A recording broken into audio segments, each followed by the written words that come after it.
Hello and welcome to another episode of Boxing with Paul. And today, I'm very excited to bring you the Keychron C2 Full-Sized mechanical keyboard. However, this time around, it's with blue switches and without RGB. Let's take a look at it. You can currently find this keyboard on Amazon and Keychron's website for only $53.99, although it sometimes goes on sale, not very much so. And I chose this keyboard to be wired as I don't need it to be wireless, as well as not needing RGB, as I'm going to be having this keyboard at work and I want it to be low-key. I don't want everybody knowing that I have a mechanical keyboard, or I don't want any unwanted attention. This time around, again, we got them with the blue switches, so it's going to have a much more clicky sound versus the softer, more laid-back sound that the brown switches had on the last keyboard that we unboxed. I'm a fan of this Keychron packaging, as it is just all black with the glossy outline of the keyboard. Sometimes less is more. You don't have to go all out and put a bunch of stuff on your box or on your packaging in order to be able to have a presentable packaging. And we get this keyboard insert that allows you to place the keycaps back where they belong, just in case you pull them all out at once and don't recall where they belong. We get a Type-C to Type-C cable in the box, and you can see it looks quite dirty. We already took it out of the box, and it looks like somebody's already stomped and stepped on this. And in the last keyboard that we got, in addition to a braided cloth cable, we also got a Type-C to Type-A USB dongle so that you can go ahead and plug this into your Type-A computer. This time around, we're not getting that, so they kind of skimped out a little bit. And in addition to that, we also got a keycap puller, but no switch puller. I feel that we're getting the shafts this time around. They are really skimping out. I do realize that this keyboard is just about $30 cheaper, but I figured that was just for the RGB. That was what you were paying for.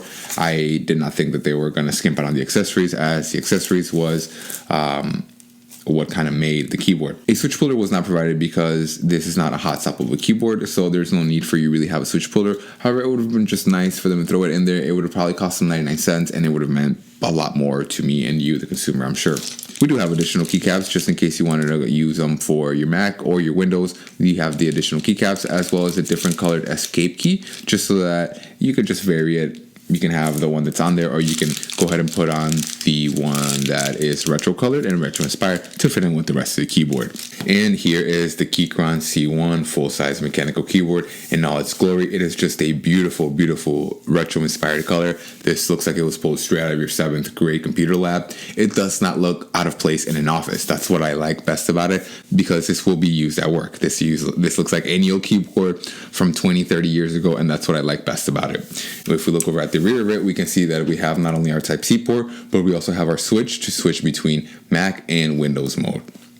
And then when we look to the rear of this, we have 2 kickstands. But when I say 2 kickstands, I don't mean one on each side. What I really mean is that you have 2 different levels as to how high or how aggressive you want your angle to be. So that's the mild one, or you can have the much more aggressive angle. So it's little touches like these that make the keyboard feel a lot more expensive than what its price would suggest. To reiterate, this is the non-RGB version, and I went ahead with this because I don't want anybody knowing that I have a mechanical keyboard, and I don't want any unwanted attention. But here comes the moment of truth. Let's go ahead and do a sound test.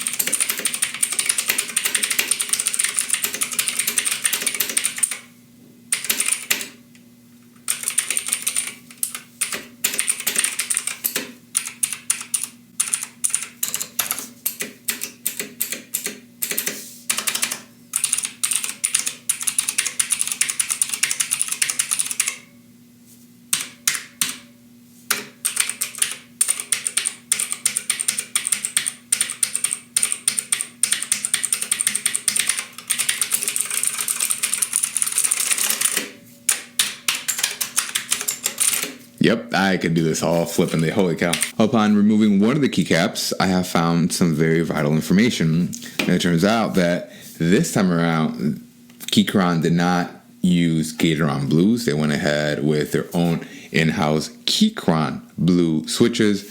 And these are not pre-lubed, which is why I'm going to guess we have that scratchy sound, which is okay. You know, it's not the end of the world. This is a blue switch. They are not known for their quietness. They're meant to make that clicky, tactile, switchy sound. However, I mean, it's okay.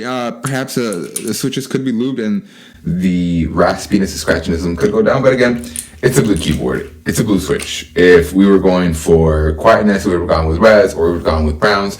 Not blues. Blues are for that tactile sound and that tactile feel that you get with it.